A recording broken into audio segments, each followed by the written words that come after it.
واجب احترام بزرگوں دوستوں اور بھائیوں، زندگی جب تک ہے تب تک مسائل بھی ساتھ ساتھ چلتے ہیں۔ انسانی زندگی اور مسائل لازم و ملزوم ہیں، لیکن ایک بندہ مومن کے لیے یہ ہے کہ وہ اپنے مسائل کو سنت نبی صلی اللہ علیہ وآلہ وسلم کی روشنی میں حل کرے، اور اس لحاظ سے اگر حضور نبی کریم صلی اللہ علیہ وآلہ وسلم کی سنت مبارکہ کو دیکھا جائے تو زندگی کے تمام مسائل کا حل آپ کی مبارک سنت میں نظر آتا ہے۔ اللہ رب العزت نے بھی ہمیں یہی ارشاد فرمایا کہ لَقَدْ كَانَ لَكُمْ فِي رَسُولِ اللَّهِ أُسْوَةٌ حَسَنَةٌ، کہ تحقیق تمہارے لیے رسول کریم صلی اللہ علیہ وآلہ وسلم کی زندگی بہترین نمونہ ہے۔ تو مسائل حیات بھی بہت سے ہیں، اور اس کے حوالے سے حضور نبی کریم صلی اللہ علیہ وآلہ وسلم کی سنت مبارکہ سے رہنمائی کے بھی مختلف سلسلے ہیں، وقتاً فوقتاً بیان کرتے رہیں گے۔ آج صرف ایک مسئلہ کہ لوگ باتیں کرتے ہیں، اس کو ہم نے دیکھنا ہے کہ اس مسئلے کا حل حضور نبی کریم صلی اللہ علیہ وآلہ وسلم کی مبارک زندگی میں کیا ہے۔ عرب کا ایک مزاحیہ کردار تھا، جو اس کا نام تھا، ایک شخص تھا، اس کی طبیعت میں مزاح تھا۔ وہ اور اس کا بیٹا ایک سفر پہ نکلے، ایک گدھا ان کے پاس تھا، تو جو گدھے پہ سوار ہو گیا اور اس کا بیٹا اس کے ساتھ ساتھ چلنے لگا۔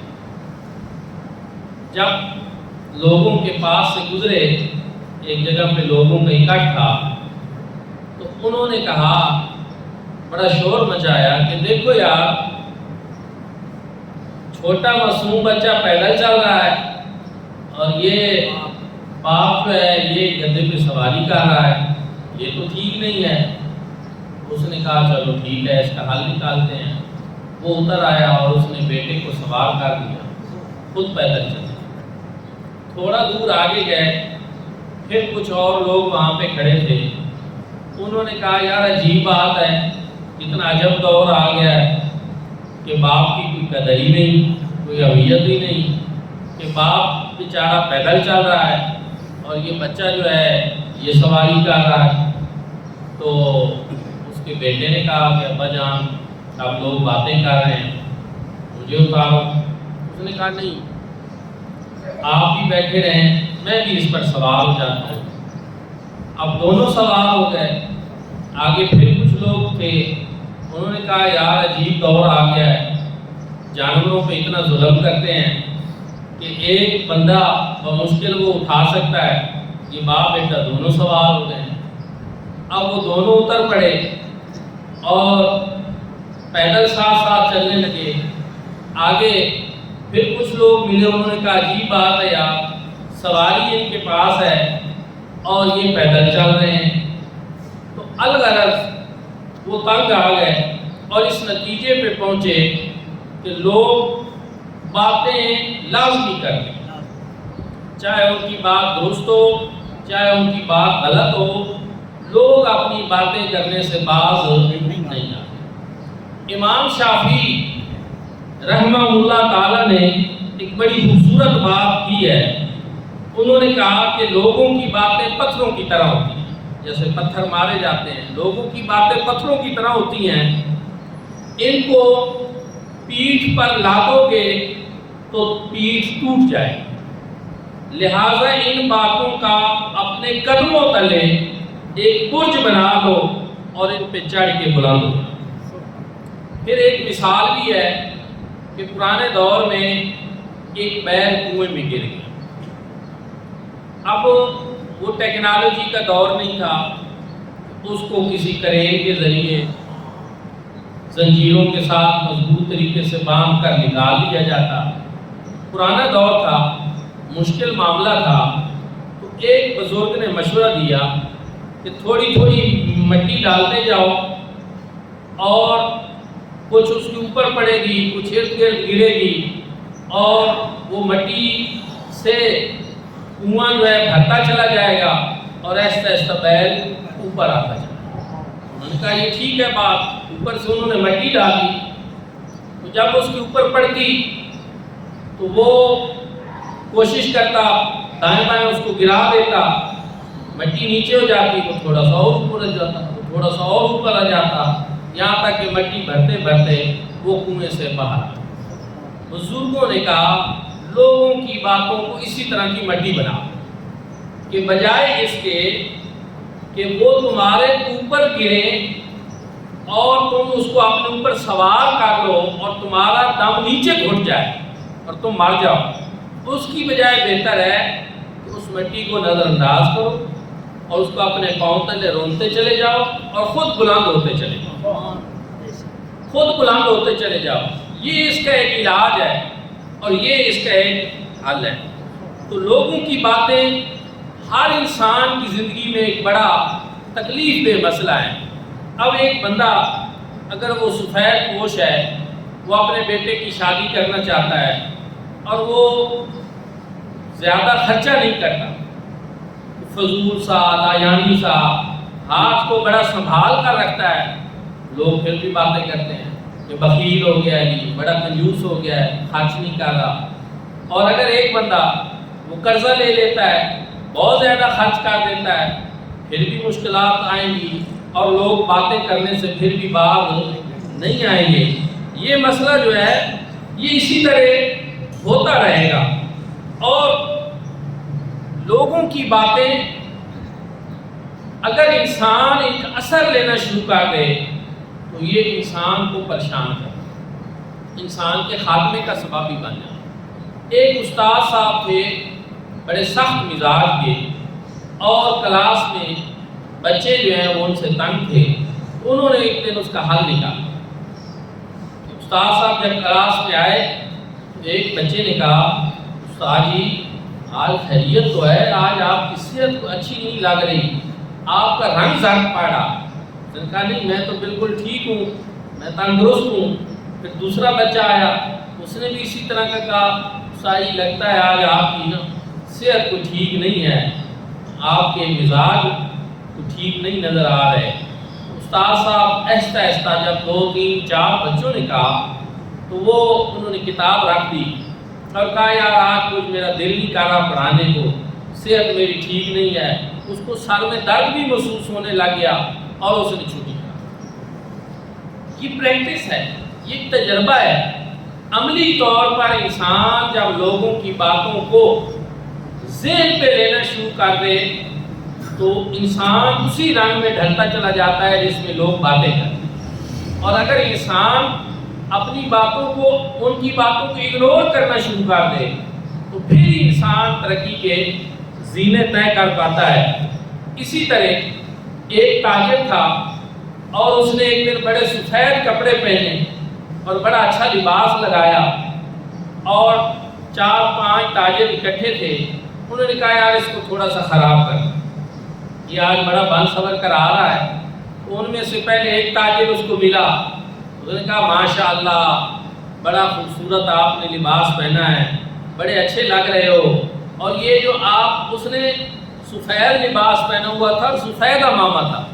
ان میں سے ایک بولا، اس نے کہا یار ماشاءاللہ لباس بھی بڑا اچھا ہے اور بڑے اچھے لگ رہے ہو، اور یہ جو آپ کا امامہ ہے نا سبز رنگ کا، یہ تو بڑا ہی جچ رہا۔ اس نے کہا یار امامہ میں نے تو سفید ہی پہنا ہوا ہے، یہ کہتے ہیں سبز رنگ کا امامہ۔ اس نے پھر بھی ایک دفعہ نا اپنے امامے کا جو شملہ تھا اس کی طرف دیکھا، لیکن بہرحال آگے چل پڑا۔ آگے تھوڑے دور اس کو دوسرا تاجر ملا، اس نے اس کو کہا ماشاءاللہ آج تو بڑا آپ نے سفید اجلا لباس پہنا ہے، اور یہ جو آپ کے نیلے رنگ کا امامہ ہے نا یہ تو اس پہ بڑا ہی جچ رہا۔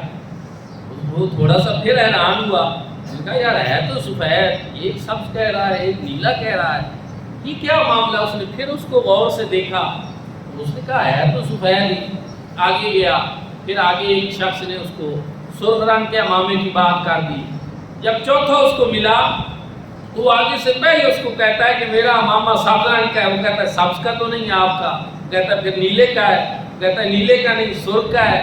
تو الغرض جو ہے وہ بھاگ پڑا اور بچے اس کو پتھر مارنے لگ گئے۔ وہ ہر ایک کو کہتا نہیں میرا امامہ تو سفید کا ہے، پھر کبھی کہتا نہیں سبز کا ہے۔ ابن اعظم کہتے ہیں کہ اسی چکر میں وہ بندہ پاگل۔ اس طرح کی کئی مثالیں جو ہیں وہ ہمیں اسی زندگی میں ملتی ہیں کہ لوگوں کی یہ باتیں انسان کو پتہ نہیں کہاں سے کہاں پہنچا دیتی ہیں اور انسان جو ہے وہ بڑی مشکلات کا شکار ہو جاتا ہے۔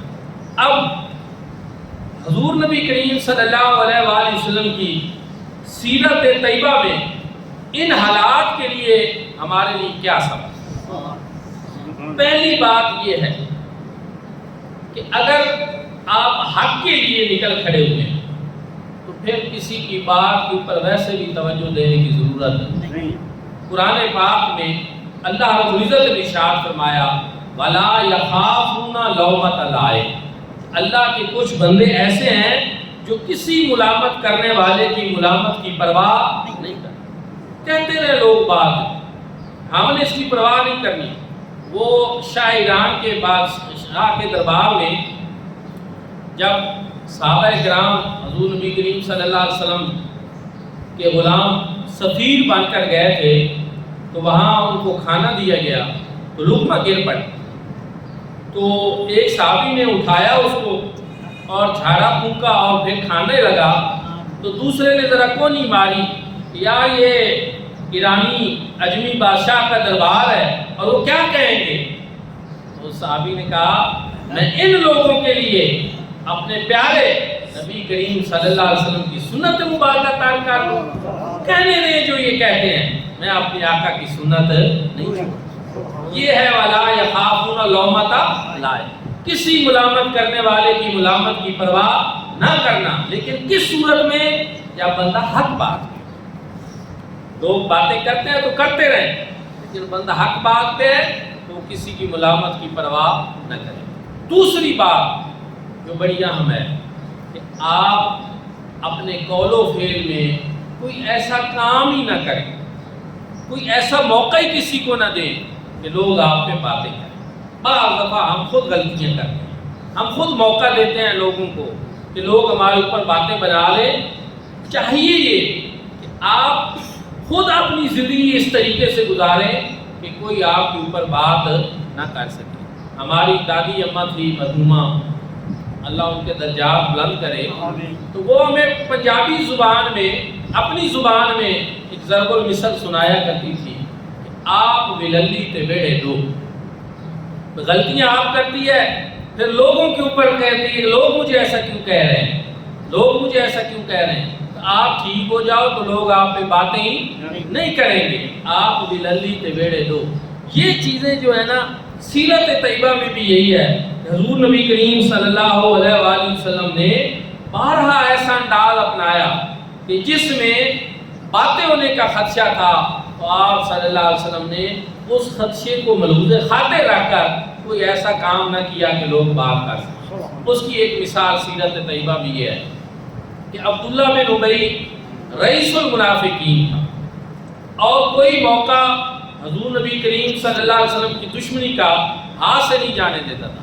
ایک مرتبہ غزوہ بنی مستلق میں ایک مہاجر اور ایک انصاری کے درمیان آپس میں جو ہے وہ لڑائی ہوئی، تو مہاجر نے اپنے مہاجرین کو پکار لیا، انصاری نے اپنے انصاریوں کو پکارا اور معاملہ بہت بڑھ جاتا تو معاملہ حضور صلی اللہ علیہ وسلم تک پہنچا۔ آپ نے ان کو بلایا، سمجھایا کہ یہ تم کیا زمانہ جاہلیت کی باتیں لے کر بیٹھے ہو اور اس طرح پھر اسی عصبیت کی بنیاد پہ کہ یہ مہاجر ہے یہ انصاری ہے یہ تم آپس میں اس طرح کی باتیں کر رہے ہو۔ آپ صلی اللہ علیہ وسلم نے سخت رد عمل لیا۔ اب جو ہے عبداللہ بن ابی کو جب اس صورتحال کا علم ہوا تو وہ کہنے لگا کہ اللہ کی قسم جب ہم مدینے پہنچیں گے تو ہم میں سے جو عزت والا ہے وہ ذلت والے کو وہاں سے نکال دیں، یعنی یہ مہاجر آئے ہیں ہم نے ان کو پناہ دی ہے اور ابھی ہمیں آنکھیں دکھاتے ہیں ہم ان کو نکال دیں گے۔ حضرت عمر فاروق رضی اللہ تعالیٰ عنہ نے جب یہ بات سنی تو انہوں نے حضور صلی اللہ علیہ وسلم سے اجازت طلب، یا رسول اللہ اگر مجھے اجازت دے نا تو میں اس منافق کی گردن اڑا دوں۔ تو نبی کریم صلی اللہ علیہ وآلہ وسلم نے ارشاد فرمایا اسے چھوڑ دو، تاکہ لوگ یہ باتیں نہ کریں کہ محمد صلی اللہ علیہ وآلہ وسلم اپنے ساتھیوں کو قتل کر دیں، کیونکہ تھا منافق ہی، اور منافق کافر سے بھی بدترین کافر ہوتا ہے، اور جہنم میں وہ سب سے نچلے گڑے میں ہوتا ہے، جس طرح کا عبداللہ بن ابی تھا، لیکن چونکہ ظاہری طور پر وہ ساتھ تھے، اس معنی میں ساتھی ہیں۔ حضور صلی اللہ علیہ وسلم نے فرمایا کہ لوگ کہیں گے کہ جو ان کے ساتھ ہیں، اور بظاہر چونکہ وہ کلمہ پڑھتے ہیں، کہ اپنے ماننے والوں کو، اپنے ساتھ دینے والوں کو قتل کرتے ہیں، لوگ ایسی باتیں کریں گے، اس لیے اس کو چھوڑ۔ طاقت کے ہوتے ہوئے، اختیار کے ہوتے ہوئے آپ صلی اللہ علیہ وآلہ وسلم نے عبداللہ بن ابی منافق جو ہے اس کو قتل نہیں کروایا، اس کا سر قلم نہیں کیا، یہ چیز کہ تاکہ لوگ باتیں نہ کریں۔ یعنی پہلی چیز یہ ہے کہ آپ اپنی زندگی کا عمل اس طرح کر لیں کہ لوگوں کو باتوں کا موقع ہی نہ مل سکے۔ اب ایک دوسری مثال حضور صلی اللہ علیہ وسلم کی سیرت طیبہ سے، کہ جب ابھی حضور نبی کریم صلی اللہ علیہ وآلہ وسلم نے اعلان نبوت نہیں فرمایا تھا، تب بیت اللہ شریف کی تعمیر ہوئی تھی، قریش نے کی تھی، اور قریش کے پاس وسائل کم تھے، تو حتیم کی جگہ کو انہوں نے خالی چھوڑ دیا، اور آدھی جگہ جو ہے بیت اللہ شریف اس کی تعمیر کر دی۔ ابھی آپ وہاں جائیں تو آپ اپنی آنکھوں سے دیکھ سکتے ہیں کہ بیت اللہ شریف کا ایک حصہ جو ہے حتیم کا، اس کو چھوٹی سی 3-4 فٹ کی دیوار بنا کر اس کو ممتاز کیا گیا ہے، نشاندہی ہے، لیکن باقی کمرہ جو ہے وہ الگ تعمیر کیا گیا ہے، تو یہ جگہ چھوڑی گئی۔ اب اس وقت وجہ کیا تھی کہ وسائل نہیں تھے قریش کے پاس، انہوں نے بیت اللہ شریف جو حضرت سیدنا ابراہیم خلیل اللہ علیہ السلام نے تعمیر کیا تھا، ساری اس جگہ پہ تعمیر نہیں کیا، اس کو چھوڑ دیا۔ ویسے اللہ پاک کے ہر کام حکمت بھی ہوتی ہے کہ آج بھی کوئی شخص دل میں یہ خواہش رکھے کہ میں بیت اللہ شریف کے اندر جا کر اللہ کے گھر میں نوافل پڑھوں، تو باقی تو وہ بادشاہوں کے لیے کھولتے ہیں، لیکن یہ حتیم کی جگہ اس میں عام بندوں کو بھی موقع مل جاتا ہے، تھوڑا سا انتظار کرنا پڑتا ہے، موقع مل جاتا ہے۔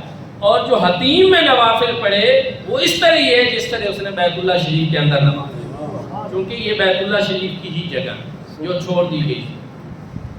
حضور نبی کریم صلی اللہ علیہ وآلہ وسلم نے جب مکہ فتح کیا، سب کچھ اختیارات تھے آپ صلی اللہ علیہ وسلم کے پاس، وسائل بھی تھے، آپ صلی اللہ علیہ وسلم چاہتے یہ تھے کہ اس حتیم والی جگہ کو بیت اللہ شریف میں شامل کر دیا جائے، مگر آپ صلی اللہ علیہ وسلم نے کیا نہیں۔ فرمایا لوگ ابھی نئے نئے مسلمان ہو رہے ہیں، کوئی فتنہ کھڑا ہو جائے گا، کوئی تعصب اٹھ کھڑا ہو جائے گا، کوئی مسئلہ بن جائے گا، اس لیے ہم اس کو پرانی ترتیب پہ بھی رہنے دیتے ہیں، باوجود یہ کہ چاہتے ہم یہ ہیں کہ اس طرح کا ہو جائے۔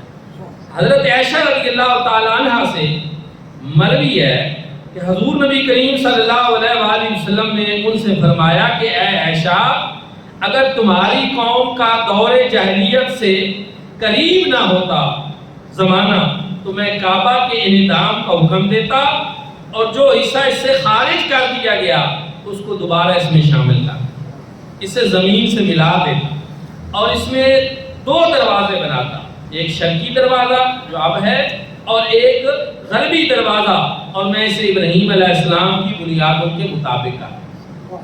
لیکن کس وجہ سے کہ شکوک و شبہات پیدا ہو جائیں گے، لوگ باتیں کریں گے، کوئی مسئلہ کھڑا ہو جائے گا، آپ صلی اللہ علیہ وآلہ وسلم نے اس وجہ سے حتیم کی جگہ کو بیت اللہ شریف کے اندر شامل نہیں کرنا۔ اس سے آپ دیکھیں کہ آپ صلی اللہ علیہ وسلم اس چیز کی کوشش کرتے تھے کہ لوگوں کو بات کرنے کا موقع نہ ملے، جس میں اس طرح کا کوئی جو ہے وہ اسی طرح لوگوں کی بدگمانی پیدا ہو سکتی ہو کسی معاملے میں، تو اس کو صاف اور کلیئر کرنا، یہ بھی حضور نبی کریم صلی اللہ علیہ وسلم کی سنت مبارک اور آپ کا یہ طریقہ ہے۔ کہ ایک مرتبہ رات کے وقت حضور نبی کریم صلی اللہ علیہ وسلم اپنی ازواج مطہرات میں سے کسی ایک زوجہ کے ساتھ تشریف لے جا رہے تھے کہ راستے میں ایک شخص ملا. حضور نبی کریم صلی اللہ علیہ وسلم نے اسے بلایا، واضح خدمت ہوا. تو آپ نے فرمایا یہ رات کے وقت جو میرے ساتھ چل رہی ہے نا، یہ میری اہلیہ. اس نے عرض کی یا رسول اللہ، میں بدگمانی کرنے والا کون ہوتا ہوں اور میں آپ کے متعلق بدگمانی کروں، کوئی میں ایسا سوچوں؟ آپ صلی اللہ علیہ وسلم نے فرمایا شیطان خون کے چلنے کی جگہوں پر چلتا ہے. جہاں جہاں انسان کے جسم میں خون چلتا ہے شیطان بھی وہاں چلتا ہے. تو اس لیے وہ کسی وقت بھی ورغلا سکتا ہے، کسی کے ذہن میں بات ڈال سکتا ہے. تو اس لیے میں نے سوچا کہ میں اس بدگمانی کا راستہ بھی بند کروں. وضاحت فرما دی، یہ چیز بتا دی تاکہ کوئی بات نہ کر سکے. اب یہ چیزیں سمجھیں کہ لوگ بات کریں گے، سب سے پہلی چیز کیا ہے کہ لوگوں کو آپ ایسی بات کرنے کا موقع ہی، آپ اپنا طرز عمل ایسا اختیار کریں، آپ اپنا قول و فعل ایسا رکھیں کہ لوگوں کو جو ہے وہ موقع نہ ملے. اور یہ کس کی سنت ہے؟ یہ حضور نبی کریم صلی اللہ علیہ وسلم کی سنت ہے. ایک اور چیز کہ بعض دفعہ لوگوں کو سبز باغ دکھائے جاتے ہیں اور پھر بعد میں لوگ باتیں کرتے ہیں. یہ جب الیکشن کے دن آتے ہیں نا تو ہر حلقے میں ایسے ہی ہوتا ہے، ہر پارٹی والا یہی کہہ رہا ہوتا ہے کہ ہم دودھ اور شہد کی نہریں بہا دیں گے، ہم یہ کر دیں گے، ہم وہ کر دیں گے. اور جب وقت آتا ہے تو پھر ایسا نہیں ہوتا. لوگ پھر باتیں کرتے ہیں، انہوں نے یہ وعدے کیے تھے، انہوں نے تو ہمیں یہ بات دکھائے تھے، یہ کر دیں گے وہ کر دیں گے. اب ایسا نہیں ہو رہا. لیکن اب اس سلسلہ میں حضور نبی کریم صلی اللہ علیہ وسلم کا عمل مبارک بھی سنیں کہ حضور صلی اللہ علیہ وسلم جب طائف سے واپس تشریف لائے، مکی زندگی ہے تو قبیلہ بنو عامر کو آپ صلی اللہ علیہ وسلم نے دعوت اسلام دی. اس قبیلے کا سردار بحیرہ بن فراس کہنے لگا کہ ہم آپ پر ایمان لے آئیں اور آپ کو اپنے مخالفین پر غلبہ مل جائے تو کیا آپ کے بعد ہمیں حکومت ملے گی؟ کہ ابھی مشکل وقت ہے، ہم ایمان بھی لے آتے ہیں اور آپ کو غلبہ بھی پھر ان پر حاصل ہو جائے مخالفین پر، تو کیا اس کے بعد پھر ہمیں حکومت ملے گی، اقتدار ملے گا؟ حضور نبی کریم صلی اللہ علیہ وسلم کے لیے یہ حالات بہت نازک تھے اور آپ کو عرب قبائل کی اعانت کی، مدد کی بڑی شدید ضرورت بھی تھی. اور آپ صلی اللہ علیہ وسلم کے سر سے آپ کے شفیق چچا کا سایہ بھی اٹھ چکا تھا اور آپ کی جان بھی مکہ مکرمہ میں محفوظ نہیں تھی. ان حالات میں بھی ہو سکتا تھا کہ حضور صلی اللہ علیہ وسلم کوئی زو مانا بات کر دیتے کہ ٹھیک ہے پھر دیکھیں گے، پھر جو بہتر ہوگا وہ کریں گے، کوئی ایسا کچھ کریں گے. حضور صلی اللہ علیہ وسلم نے ایسا کچھ بھی نہیں فرمایا، بلکہ آپ صلی اللہ علیہ وسلم نے صاف لفظوں میں فرمایا کہ حکومت اللہ تعالیٰ کے اختیار میں ہے، وہ جسے چاہتا ہے عطا فرماتا ہے. میں تم سے حکومت کا کوئی وعدہ نہیں کرتا، یہ اللہ کے اختیار میں ہے، وہ جس کو چاہتا ہے عطا فرما دیتا ہے. کیوں؟ اس لیے کہ آج ایسا وعدہ کیا جائے اور کل وہ پورا نہ ہو سکے تو پھر لوگ باتیں کریں گے کہ یہ تو کہتے تھے ہم نے یہ کرنا تھا، ہم نے آپ کو اقتدار دینا تھا، ہم نے آپ کو حکومت دینا تھی اور آج یہ اپنے وعدے سے مکر گئے. تو حضور نبی کریم صلی اللہ علیہ وسلم نے اپنی زندگی میں کبھی کسی کو سبز باغ نہیں دکھائے، کبھی کسی سے ایسا وعدہ نہیں کیا جو پورا نہ ہو سکے اور لوگوں کو باتیں کرنے کا موقع ملے. یہ بھی حضور صلی اللہ علیہ وسلم کی سیرت طیبہ جو ہے اسی کا ہے. ایک اور چیز کہ جس پر لوگ باتیں کر رہے ہوں، لوگ ہنس رہے ہوں اور وہ پریشان ہو رہا ہو تو کیا آپ بھی مزید باتیں کر کے اسے پریشان کریں گے یا اس کا حوصلہ بڑھائیں گے؟ حضور نبی کریم صلی اللہ علیہ وسلم کا طریقہ کیا تھا؟ آپ کا مبارک طریقہ یہ تھا کہ جب لوگ کسی پہ باتیں کرتے، اس کو پریشان کرتے، تو آپ صلی اللہ علیہ وسلم کسی بات سے اس کی حوصلہ افزائی کرتے. حضور صلی اللہ علیہ وسلم جا رہے تھے، آپ صلی اللہ علیہ وسلم کو خواہش پیدا ہوئی کہ مجھے مسواک چاہیے. حضرت عبداللہ ابن مسعود رضی اللہ تعالیٰ عنہ آپ کے ہمراہ تھے، وہ ایک درخت پر چڑھے حضور صلی اللہ علیہ وسلم کے لیے مسواک اتارنے. تو وہ بہت دبلے پتلے انسان تھے. ایک درخت پر جب چڑھ کر مسواک اتارنے لگے، تیز ہوا چلی اور ان کی پنڈلیوں سے ذرا کپڑا ہٹا تو آگے بڑی نازک نازک ٹانگیں، پتلی پتلی ٹانگیں نظر آئیں. تو جو ارد گرد لوگ تھے وہ آپس میں ہنسنے. بھئی یہ تو بڑے نحیف اور کمزور ان کی ٹانگیں. حضور نبی کریم صلی اللہ علیہ وسلم نے جب ان کو اس انداز میں دیکھا تو حضور صلی اللہ علیہ وسلم نے ارشاد فرمایا تم لوگ کیوں مسکرا رہے ہو؟ قیامت کے دن عبداللہ ابن مسعود کی ٹانگیں ترازو میں احد پہاڑ سے بھی زیادہ وزنی ہو. یعنی آج تم لوگ تم پہ ہنس رہے ہو، لیکن اللہ کے ہاں ان کا مقام اور مرتبہ یہ ہے کہ قیامت کے دن احد پہاڑ سے بھی زیادہ ترازو میں ان کی ٹانگیں جو ہے وہ وزنی ہوں گی. تو اس سے پتہ یہ چلا کہ حضور صلی اللہ علیہ وسلم نے ہمیں یہ مبارک طریقہ دیا کہ جب لوگ کسی پہ باتیں کر رہے ہو، ہنس رہے ہو، تو تم ان پہ ہنسنے کی بجائے جو ہے تم اس کی حوصلہ افزائی کرو. اس سے پتہ یہ چلا کہ پہلی بات تو یہ ہے کہ حق بات ہو تو آپ کسی کی بات کی پرواہ ہی نہ کریں اور آپ لوگوں کی باتوں کو بالکل نظر انداز کریں. دوسری بات یہ ہے کہ آپ اپنی زندگی ایسی گزاریں، آپ اپنا قول و فعل ایسا رکھیں کہ لوگ آپ پر باتیں نہ کر سکیں. اور تیسری بات یہ ہے کہ اگر لوگ کسی پر بے جا باتیں کر کے اس کی حوصلہ شکنی کر رہے ہیں تو آپ اس کا ساتھ دیں، اس کی ہمت بڑھائیں اور اس کا حوصلہ بڑھائیں. تو یہ زندگی کے مسائل میں سے ایک مسئلہ تھا جس کے بارے میں حضور نبی کریم صلی اللہ علیہ وآلہ وسلم کی مبارک تعلیمات جو ہیں وہ میں نے آپ کی خدمت میں پیش کرنا مناسب سمجھا. دعا ہے کہ اللہ کریم ہم سب کو حضور نبی کریم صلی اللہ علیہ وآلہ وسلم کی سنت مبارکہ پر عمل کرنے کی توفیق عطا فرمائے. آخر دعوانا